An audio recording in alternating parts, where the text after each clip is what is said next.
Sumala pa sa resolusyon numero 2 nga gipagula sa National Historical Commission of the Philippines ni adtong July 15, 2020. Sumala pa sa desisyon sa mayorya sa mga commissioners ng mga historians na hitabo ang unang misa sa isla sa Limasawa, Leyte. Kini sumala pa sa mga dokumento ang ilahang basis ang dokumento first hand from the Journal of Antonio Pigafetta nga usa ka historiador og kang Francisco Albo nga mao ni ang piloto sa usa sa mga galyon nga gidala ni Fernando Magallanes padulong dinhi sa Pilipinas. Nya kining duha, si Antonio Pigafetta ug si Francisco Albo, mao ni sila usan ni sila or kining duha kabahin ni adtong 18 ka mga Spanish tawag ining kauban, mga Espanyol nga kauban ni Fernando de Magallanes nga nakauli didto sa Espanya. So sumala pa sa duha nga ang misa nahitabo sa buntag Marso 31, 1521 didto sa Masava. Kining term nga Masava gigamit kini ni Francisco Albo. Then sa Masawa, kining term nga Mazawa is gigamit ni Antonio Pigafetta nga historiador nga mao gigitahasan ni Fernando de Magallanes nga mo record sa ilahang tawag ining voyage nga nagapunting kini sa karon nga mao ang Limasawa Island. So kining Masawa ug Mazava refer ni sa Limasawa Island.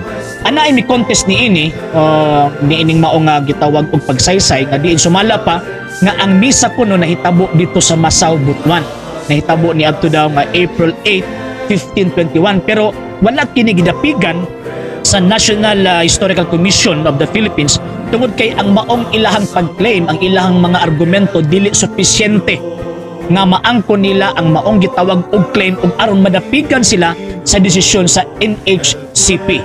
Apan alam natong mga Katoliko, actually importante ang maong gitawag og lugar or luna kung asa nahitabo ang unang misa, pero ang mas pinaka-importante mao ang rito ug ang mga gawi ug ang mga buhat nga diin ang unang mga Pilipino midawat sa pagtuong Katolika pinaagi sa ilang pag-apil sa santos nga misa ug paghatag ng venerasyon sa krus sa ato ang Ginoong Jesucristo. So mao ning panahona, kining unang misa, kining unang pagbenerar sa krus ni Kristo mao ni ang pagkahibugso sa Kristyanismo dinhi sa Pilipinas ug hangtod karon mao ni ang hitabo nga diin ato ang nasinati or ato ang tawag in nadawat ang pagtuong Kristyanismo ug ato ang kining gikinabuhi sa ato ang nasod.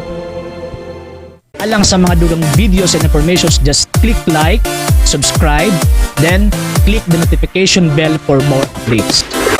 Bisan kinsa nga naay mga pangutana, klarifikasyon, isulat lang or isend lang ang inyong mga questions diha sa comment box kay para ato ang mabasa ug mapaningkamuto nato ang matagaan ug igong pagtubag subay sa gitudlo sa Iglesia Katolika, sa kasaysayan ug sa Biblia.